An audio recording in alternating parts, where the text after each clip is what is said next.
जय हिंद साथियों, कैसे हैं आप लोग। आई होप कि लगे होंगे आपकी जो स्टडी चलेगी बहुत बेहतरीन चलेगी। तो आज के क्लास में बात करने वाले हैं क्लास 12th के केमिस्ट्री के बहुत ही इंपॉर्टेंट ऑब्जेक्टिव क्वेश्चन। याद रखिएगा मेरे भाई, आपके एग्जाम के पॉइंट ऑफ व्यू से काफी ज्यादा खास क्वेश्चन है, क्योंकि जितना क्वेश्चन हम लोग करा रहे हैं ना, आपके एनसीईआरटी बुक पर आधारित प्रश्न करा रहे हैं, इसलिए सारे क्वेश्चन को अच्छे तरीका से बेहतरीन तरीका से देखने का प्रयास करेंगे। ठीक है, और जहां समझ में ना आए ना वहां पूछने का भी प्रयास करेंगे, क्योंकि आपका जो है कमेंट का रिप्लाई जरूर दिया जाएगा। ठीक है, तो चलिए बिना टाइम का क्वेश्चन की तरफ बढ़ते हैं। इससे पहले क्लास को लाइक नहीं किया तो क्लास को लाइक कर लेंगे और चैनल को सब्सक्राइब कर लेंगे। याद रखिएगा, एक भी प्रश्न छोड़ना नहीं है, किसी को भी एक प्रश्न नहीं छोड़ना है। ठीक है, करेक्ट निम्नलिखित में से कौन फेरी चुंबकीय पदार्थ है।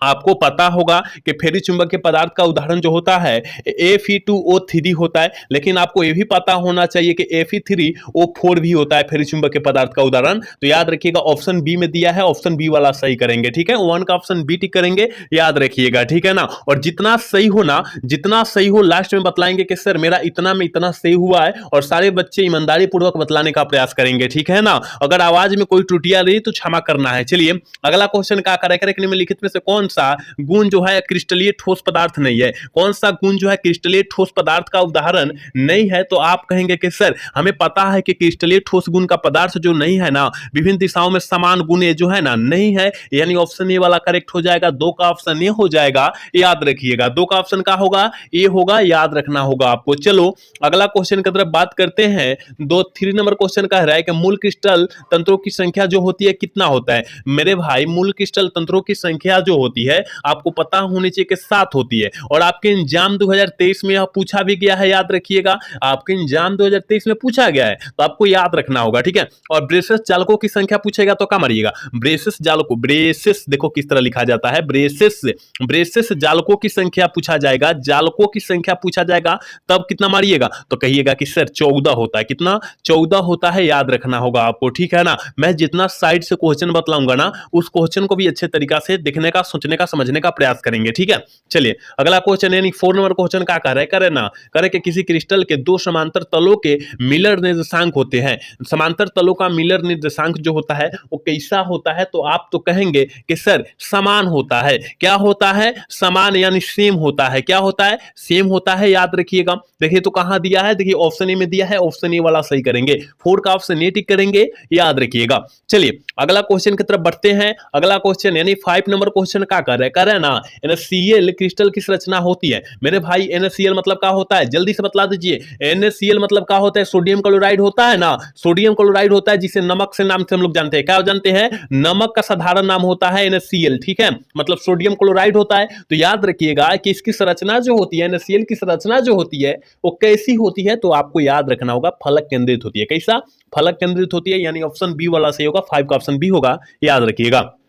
6 नंबर क्वेश्चन का रहना, रवादार ठोस है। रवादार ठोस जो है कौन है, बेरवादार ठोस पता होना चाहिए, रवादार ठोस पता होना चाहिए। मेरे भाई रवादार ठोस को कहा जाता है क्रिस्टलीय ठोस को, और रवादार बेरवादार को कहते हैं अक्रिस्टलीय ठोस कहते हैं, दोनों याद रखिएगा। ठीक है, तो रवादार ठोस मतलब कौन कौन होता है, तो आप याद रखिएगा। रवादार ठोस जो होता है हीरा और ग्रेफाइट जो होता है रवादार ठोस के अंतर्गत आता है, यानी रवादार ठोस का मतलब जो होता है क्रिस्टलीय ठोस। ठीक है, और अक्रिस्टलीय ठोस मतलब बेरवादार ठोस का अंतर्गत आता है कांच, रबर, प्लास्टिक आता है, आप लोग याद रखिएगा। ठीक है, तो रवादार पूछा गया, यानी ऑप्शन ए वाला करेक्ट हो जाएगा, याद रखिएगा। मैं जितना साफ तरीके से बतलाने का प्रयास कर रहा हूं, आप लोग समझने का प्रयास कीजिएगा। ठीक है, चलिए अगला क्वेश्चन की तरफ बात करते हैं। यानी 7 नंबर प्रश्न क्या कर रहा है, कर निम्नलिखित में से कौन डाइऑक्साइड लोह चुंबक प्रदर्शित करता है। लोह चुंबकीय पदार्थ को कौन जो है प्रदर्शित करता है। तो आपको पता होनी चाहिए कि लोह चुंबकीय पदार्थ को जो है CrO2 जो होता है ना प्रदर्शित करता है, याद रखिएगा। ऑप्शन ए हो जाएगा, 7 का ऑप्शन ए हो जाएगा, याद रखना होगा आपको। ठीक है, चलिए अगला क्वेश्चन की तरफ बात करेंगे। यानी 8 नंबर क्वेश्चन में क्या कहा जा रहा है, कहा जा रहा है ना घनाकार क्रिस्टल में ब्रेसेस जालकों की संख्या कितनी होती है। मैं तो बतलाया कि ब्रेसेस जालकों की संख्या जो होती है 14 होती है, लेकिन घनाकार में हमने नहीं बतलाया। घनाकार में नहीं बतलाया, तो घनाकार में ब्रेसेस जालकों की संख्या जो होती है ना वो 3 होती है। कितना होती है, 3 होती है। लेकिन अगर ब्रेसेस जालकों की संख्या पूछता, केवल ब्रेसेस जालकों की संख्या बोलता, तब हम लोग 14 मारते। ठीक है ना, याद रखिएगा। रखिएगा, मैं जितना अच्छे तरीके से बतलाने का प्रयास कर रहा हूं आप समझने का प्रयास करेंगे, ठीक है। तो ऑप्शन ए वाला सही होगा, याद रखिएगा।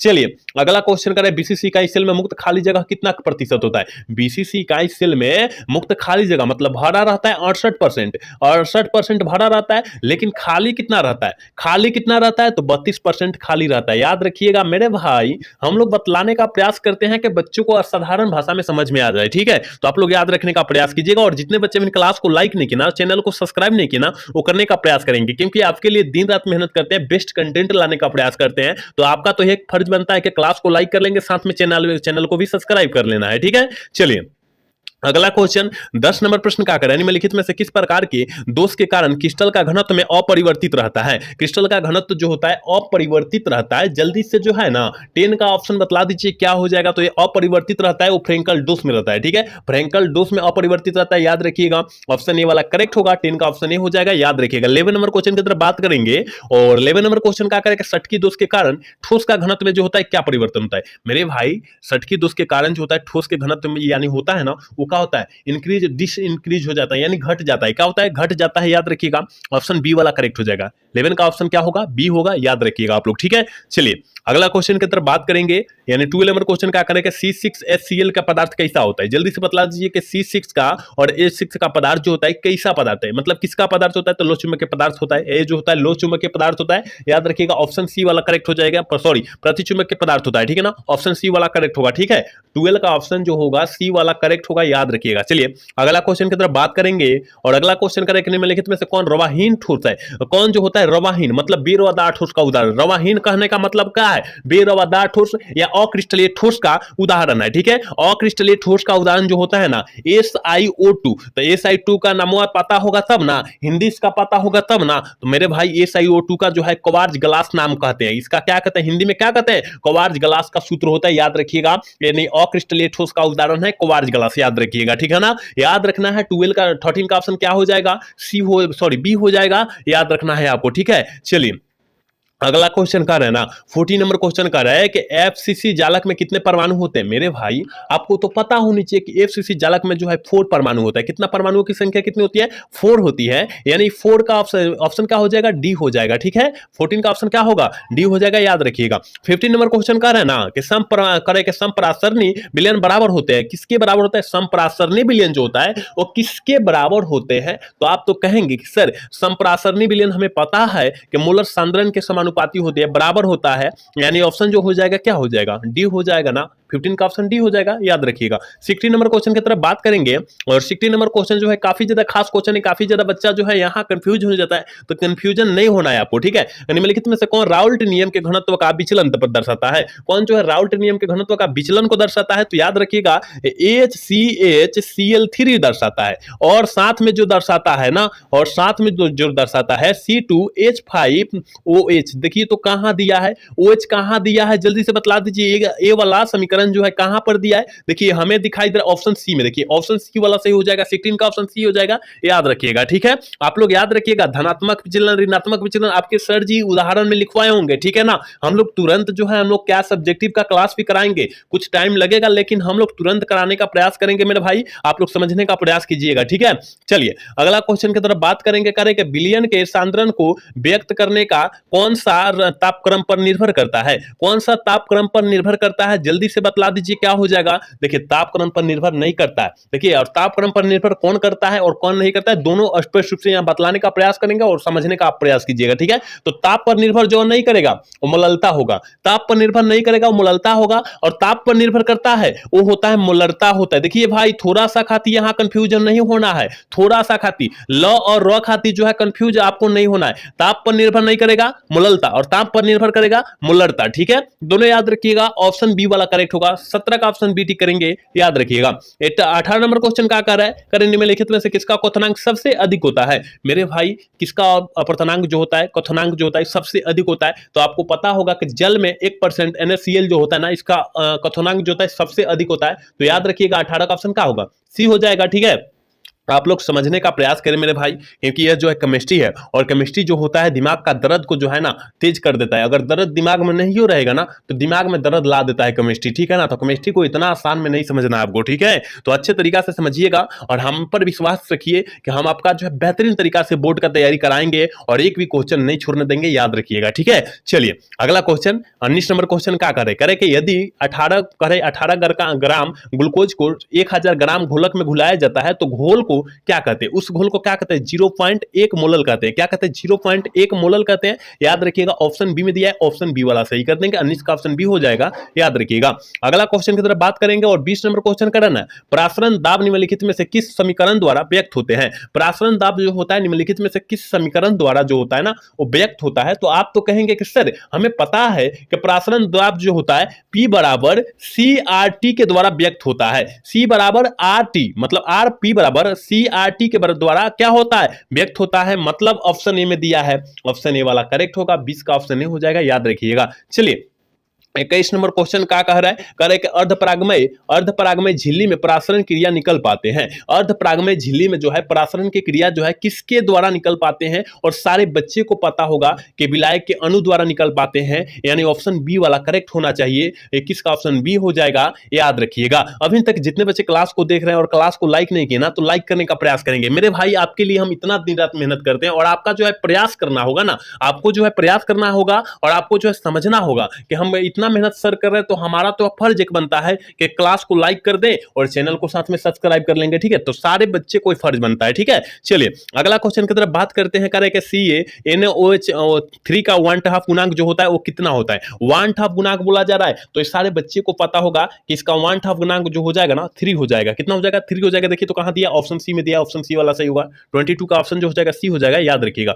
23 नंबर क्वेश्चन क्या कर रहा है? मानव रक्त का पीएच मान कितना होता है? बहुत इंपॉर्टेंट प्रश्न है यह प्रश्न, जो है बहुत ज्यादा इंपॉर्टेंट प्रश्न है। तो मानव रक्त का पीएच मान जो होता है वो कितना होता है? 7.4 नहीं होता है, 7.4 नहीं होता है, यानी ऑप्शन सी में दिया, ऑप्शन सी वाला सही कर देंगे। 23 का ऑप्शन सी होगा, याद रखिएगा। 24 नंबर क्वेश्चन की तरफ बात करेंगे और 24 नंबर क्वेश्चन करें ना, करें कि परमाणु द्रव्यमान बराबर होता है किसके बराबर होता है? परमाणु द्रव्यमान जो होता है वो किसके बराबर होता है? तो याद रखिएगा परमाणु के न्यूट्रॉनों की संख्या के बराबर होता है, यानी ऑप्शन सी वाला करेक्ट हो जाएगा, याद रखिएगा। 24 का ऑप्शन सी होगा, याद रखना है।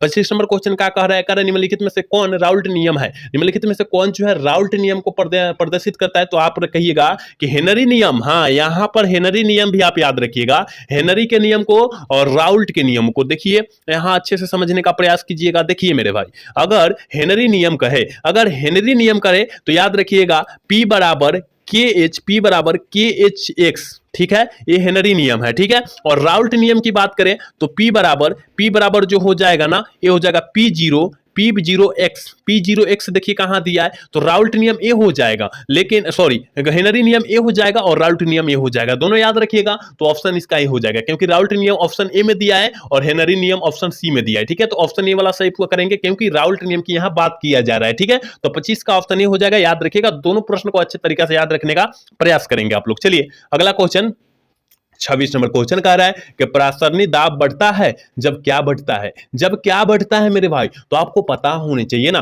कि जब परासरणी दाब बढ़ेगा जब तापक्रम बढ़ेगा, जब परासरणी दाब बढ़ेगा जब तापक्रम बढ़ेगा, ठीक है। याद रखिएगा, ऑप्शन ए में दिया है, ऑप्शन ए वाला सही होगा, याद रखिएगा। बेहतरीन क्वेश्चन आपके बीच हम लाए हैं, तो आप छोड़ने का प्रयास एक भी क्वेश्चन को मत कीजिएगा। चलिए अगला क्वेश्चन करें कि किसी ठोस विलेय की वह अधिकतम मात्रा जिसमें किसी विलायक की विशिष्ट मात्रा को घोला जा सकता है वो निर्भर करता है, वो किसको निर्भर करता है या किस पर निर्भर करता है? तो आप कहिएगा कि सर दाब, यानी दाब मतलब क्या होता है? प्रेशर, और प्रेशर पर जो है निर्भर करता है, ऑप्शन सी वाला करेक्ट हो जाएगा। 27 का ऑप्शन सी जो बच्चा ठीक कर रहा है ना बिल्कुल सही होगा, याद रखिएगा। 28 नंबर क्वेश्चन की तरफ बात करते हैं। करें कि विलायक का अनुसंग गुणधर्म निर्भर करता है। आपको पता होगा कि विलायक का अनुसंग गुणधर्म जो निर्भर करता है वो विलायक के कणों पर करता है, विलायक को कणों की संख्या पर करता है, यानी ऑप्शन बी में दिया है। 28 का ऑप्शन बी हो जाएगा, याद रखना होगा। चलिए अगला क्वेश्चन 29 नंबर क्वेश्चन क्या कह रहा है मेरे भाई, कह रहा है कि अनुसंख्या गुणधर्म होते हैं। अनुसंख्या गुणधर्म क्या होते हैं, जल्दी से बतला दीजिए, कितने प्रकार के होते हैं, यही पूछा जा रहा है। अनुसंख्यक गुणधर्म जो होता है कितना प्रकार के होते हैं, तो आप कहिएगा कि सर, और आसान भाषा में कहे कि भैया 4 प्रकार के होते हैं। कितना? 4 प्रकार के होते हैं, आप याद रखिएगा। चलिए अगला क्वेश्चन 30 नंबर क्वेश्चन करे कि HCl और H2 के करे कि H2O की स्थिति को करे कि क्वाथी मिश्रण जो होता है वो क्या होता है, जल्दी से बतला दीजिए। और आपके एग्जाम 2020 प्लस में जो है 2023 में भी पूछा गया है, तो कहीं ना यह प्रश्न काफी ज्यादा खास प्रश्न है ना। तो याद रखिएगा इसका आंसर जो हो जाएगा 22.2% HCl हो जाएगा। HCl मतलब क्या होता है? हाइड्रोक्लोरिक अम्ल, याद रखिएगा। ऑप्शन बी में दिया है, ऑप्शन बी वाला सही हो जाएगा, ठीक है, ऑप्शन बी हो जाएगा, याद रखिएगा आप। चलिए अगला क्वेश्चन 31 नंबर क्वेश्चन क्या करें कि वैसा घोल जो एक मिश्रित ताप को संयोजन के बिना किसी प्रकार के परिवर्तन में उबलता है, उसे हम लोग क्या कहते हैं? उससे हम लोग एजियोट्रोपिक मिश्रण कहते हैं, यानी 31 का ऑप्शन ए हो जाएगा। 31 का ऑप्शन क्या हो जाएगा? ए हो जाएगा, याद रखना है मेरे भाई। चलिए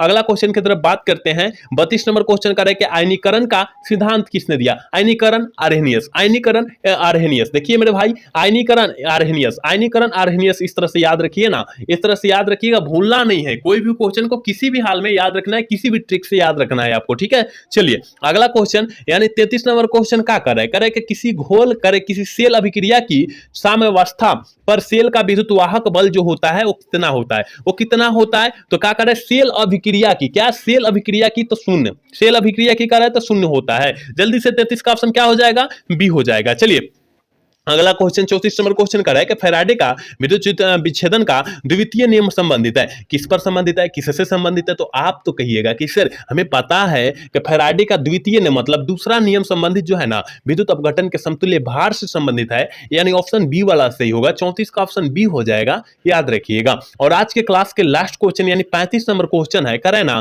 फैराडे का प्रथम नियम है। फैराडे का प्रथम नियम जो होता है वो क्या होता है? तो आप कहिएगा कि सर ZCT होता है, m बराबर ZCT होता है। तो कहिएगा कि कहां दिया है? तो ये जो है ना, ये क्वथनांक है। क्या है? क्वथनांक है। और क्वथनांक को हम लोग कुछ भी मान सकते हैं, ठीक है। तो यहां पर ई मान लिया गया है। क्या? यहां पर जेड के जगह ई मान लिया गया है, यानी ऑप्शन जो हो जाएगा बी वाला सही होगा। 35 का ऑप्शन बी हो जाएगा, याद रखिएगा, ठीक है। तो 35 में अब आपका जो है कितना सही हुआ है, जल्दी आप लोग कमेंट करके और ईमानदारी पूर्वक बतलाएंगे कि 35 में सर मेरा इतना सही हुआ है, इतना सही हुआ है। और ईमानदारी पूर्वक सच्चाई पूर्वक सारे बच्चे जो है कमेंट करेंगे, याद रखिएगा, ठीक है ना। कोई झूठ नहीं बोलेगा, कोई बच्चा झूठ नहीं बोलेगा, ठीक है। तो आज का क्लास जो है कैसा लगा है? अगर अच्छा लगा होगा तो चैनल को सब्सक्राइब और वीडियो को लाइक करना तो भूलिएगा। मिलते हैं अगला सेशन में। जय हिंद, जय भारत, टाटा, बाय बाय।